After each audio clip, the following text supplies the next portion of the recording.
How much do the flood barriers cost? Cost. Money.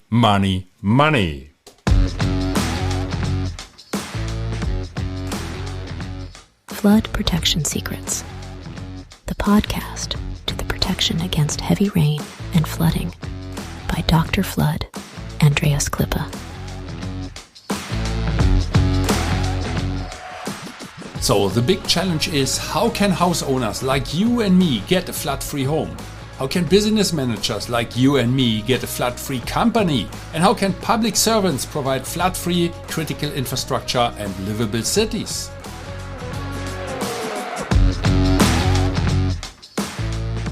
Flood Protection Secrets, the podcast by Dr. Flood, Andreas Klippe.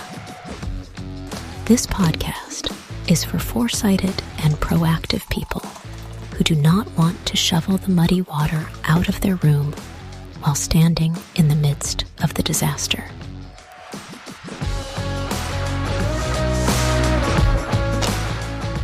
Therefore, those who design and plan, the architects and engineers, need to construct such buildings and cities, and that even when the entire environment is completely flooded. That is a challenge, and this podcast will give the answers. Flood Protection Secrets, the podcast by Dr. Flood, Andreas Klippe. Today everything is about cost, money. How much do the flood barriers cost? Give me a price now. That is what we hear, what I hear every week, every day, more or less.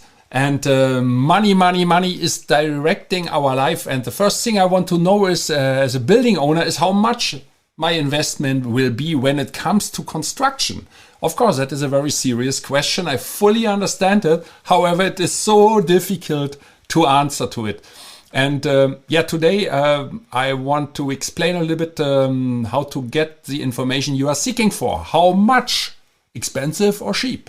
So how do you get your price for a long-lasting flood protection? I assume that you are interested in a long-lasting flood protection and not in one that only works 1 week, 1 month or 1 year.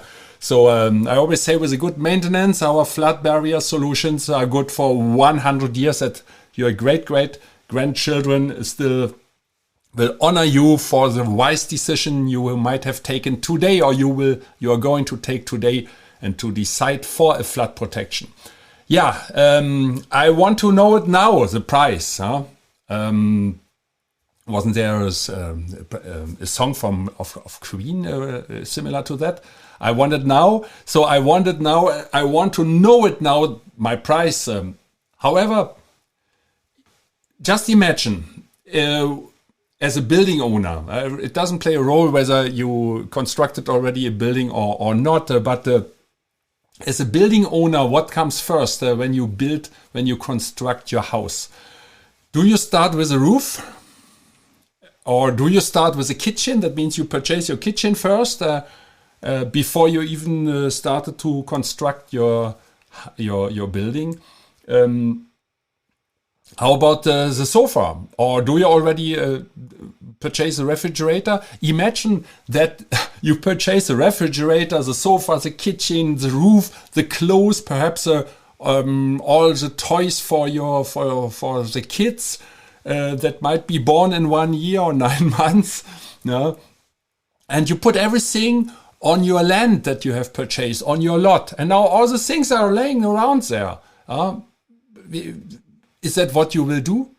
Certainly not. So how do you start once you have decided for an area, for a lot? Of course, you start with the foundation of the building.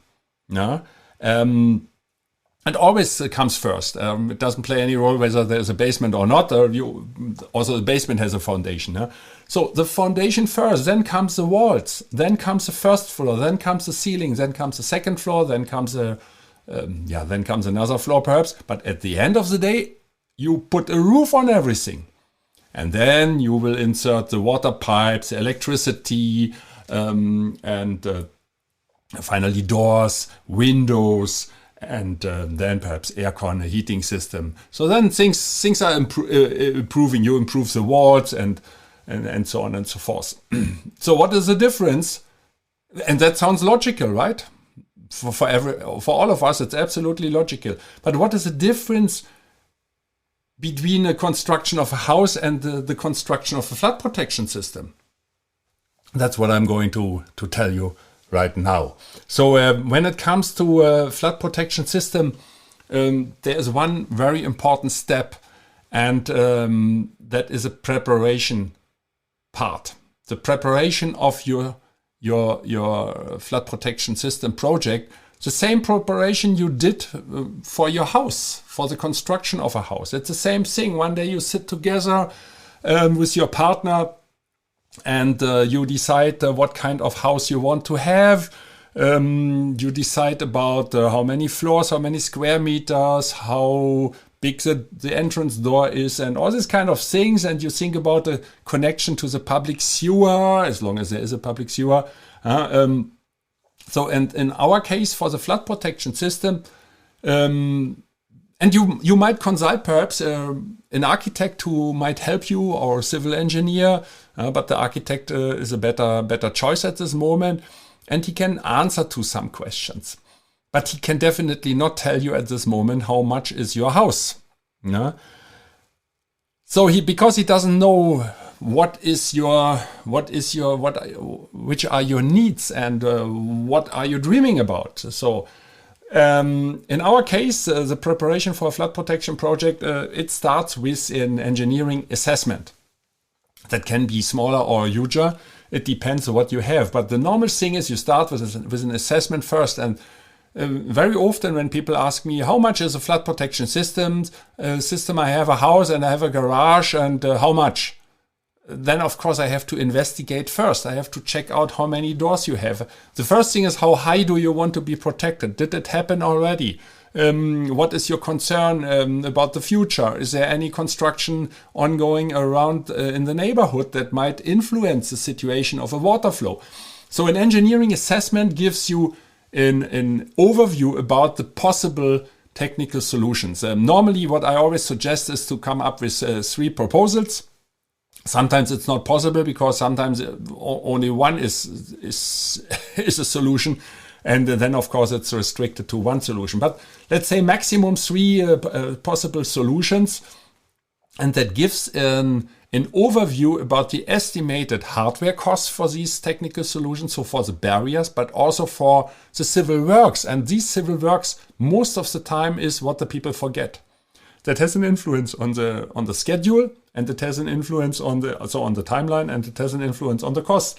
So engineering assessment gives you options about the type of flood protection systems that can include a drainage system, because it can be, we have had this case in a case of a factory, and the result was that the existing drainage system and the canal on their territory had to be changed, revised, improved. So these were dramatic works, and the costs for the civil works were increasing dramatically. So it can be that these civil works are as high as the value or the amount for as expensive as the barriers are.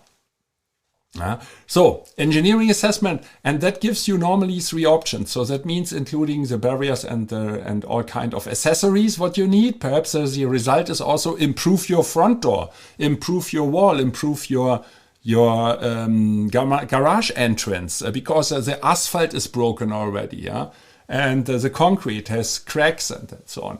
So and then based on that you decide for a solution.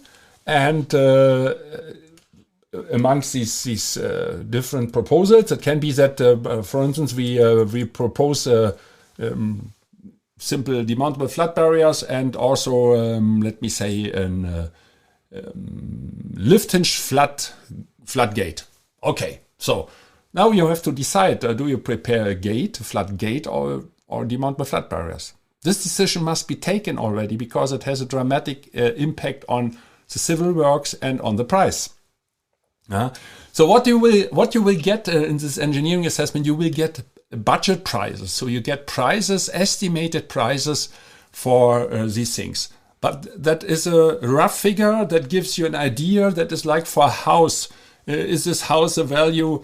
Is it $30,000? Is it $300,000? Or is it $3 million? Yeah? So then at least you have an idea. I always say do this logarithmic scale. So it's 1, 4, 7. So is it $10,000, $40,000, $70,000? 100,000, 400,000, 700,000, 1 million, 4 million, 7 million, 10 million. So this logarithmic scale, I learned that during my engineering studies. My old professor was teaching us. You're always correct, and that gives you a good idea, because for your wallet, for your investment, you can already make a decision. Now you can decide already possible or not possible. So, and based on your solution, on your decision, you then start with the detailed engineering.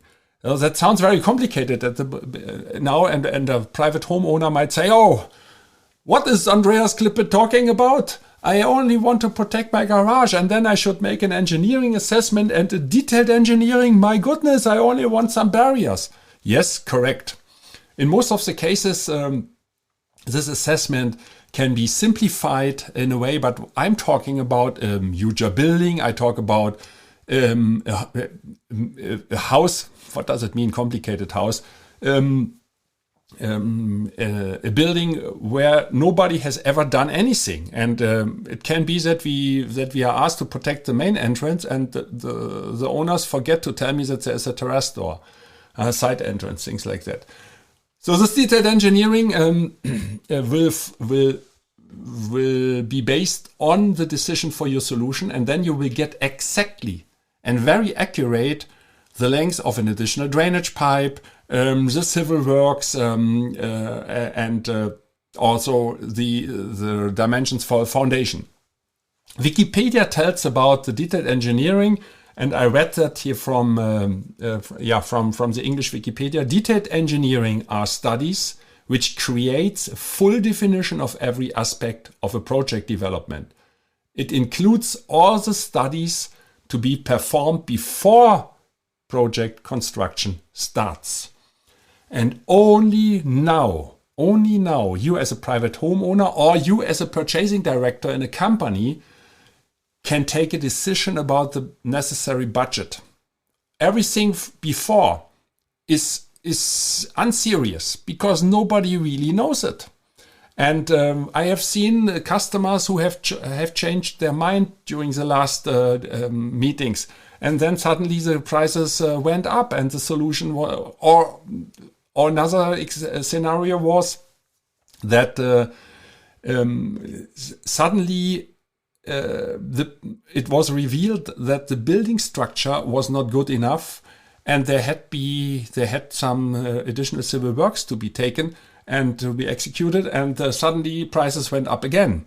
Or in one case, we wanted to install a drainage pipe. I think diameter was what was it? It was almost 600 millimeters or something, half a meter diameter, something like that, and that could not be done below a small street, a small way on a factory lot, because the technical engineer there told us, the main electric cables from the street, from the city, are exactly below the street. So there's a no-go. We cannot dig at this place, because if not, they must close the factory doing the work. That is a very important information. And if you don't know that, you cannot start. That means all these things must be done. So engineering assessment, decide for a solution, detailed engineering, and then you know already very well what to do. During the engineering assessment, you have budget prices. You have an estimation. I mentioned that with 1, 4, 7, 10, 40, 70, 100. So is it $10,000? Is it 40,000? Is it 70,000? Is it 100,000, 400,000, 700,000? You can already base a decision about the future steps.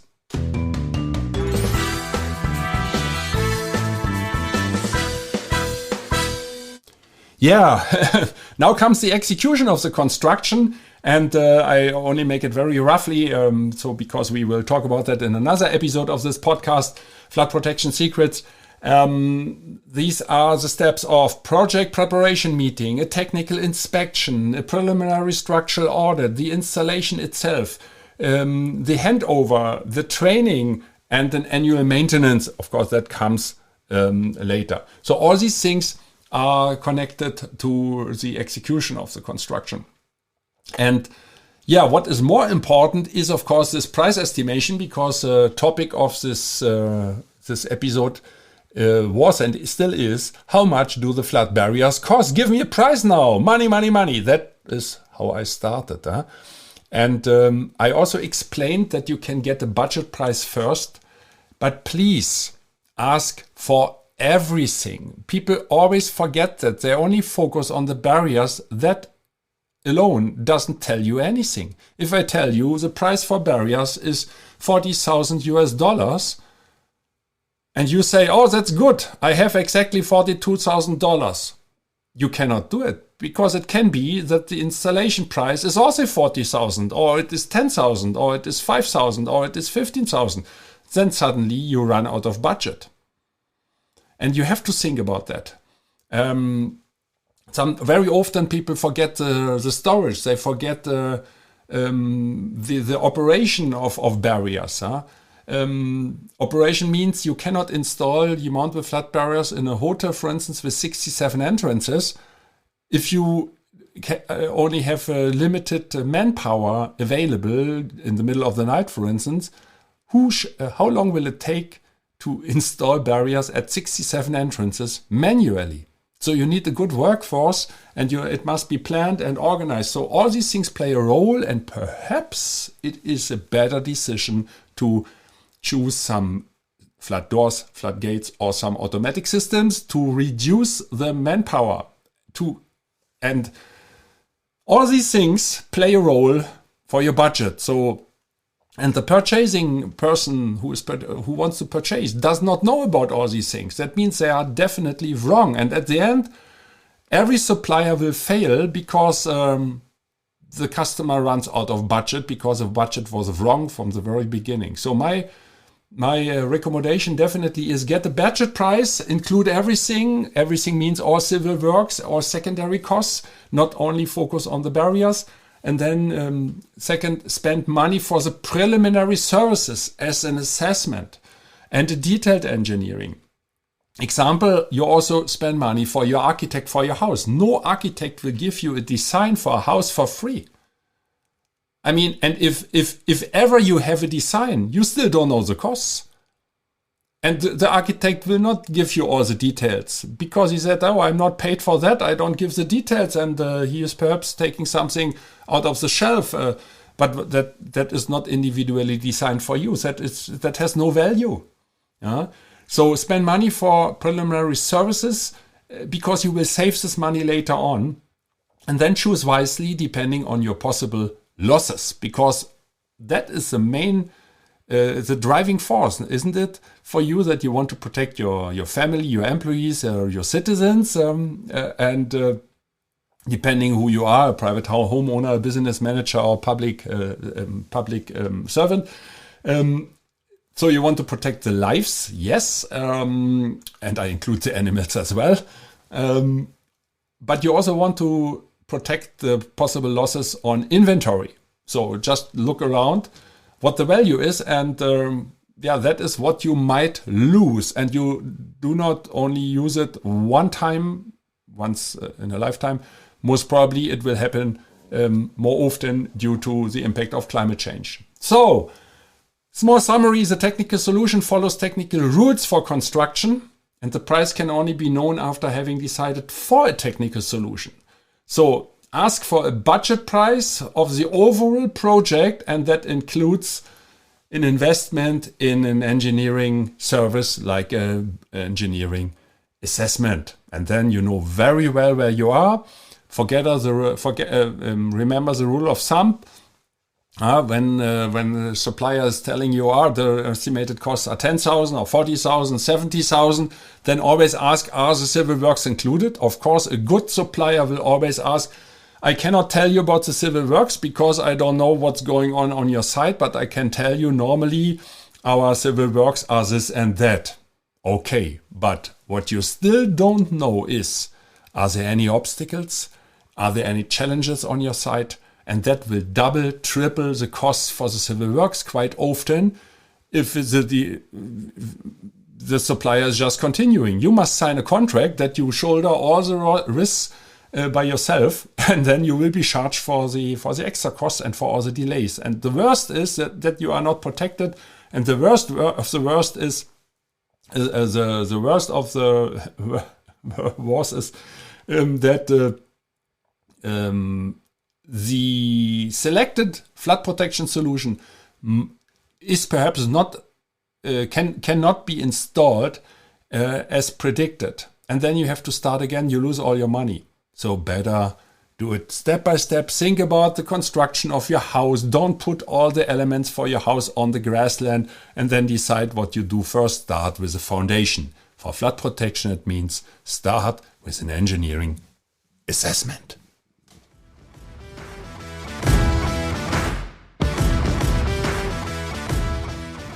I wish and hope for you that you make the right decisions when it comes to your personal flood protection.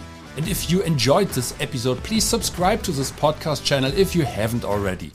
Now it only remains for me to wish you a good day. Do something with it. Maybe until the next podcast episode. I would be very happy. See you then.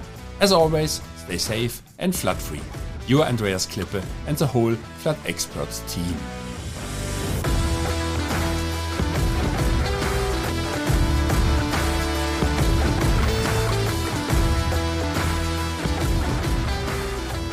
That's it again with a new episode of Flood Protection Secrets, the podcast by Dr. Flood Andreas Klippe, German engineer, book author, and head of the Flood Experts.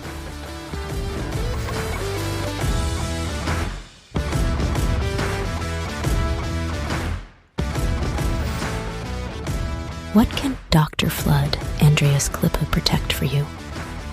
Anytime? Worldwide? Contact us or just click through to www.floodexperts.de/bonus. Detailed engineering, German quality, safe, flood protection secrets, the secrets you'll want to unfold. Don't forget, you're only one flood barrier away. Subscribe to the season, and you'll never be late for an episode.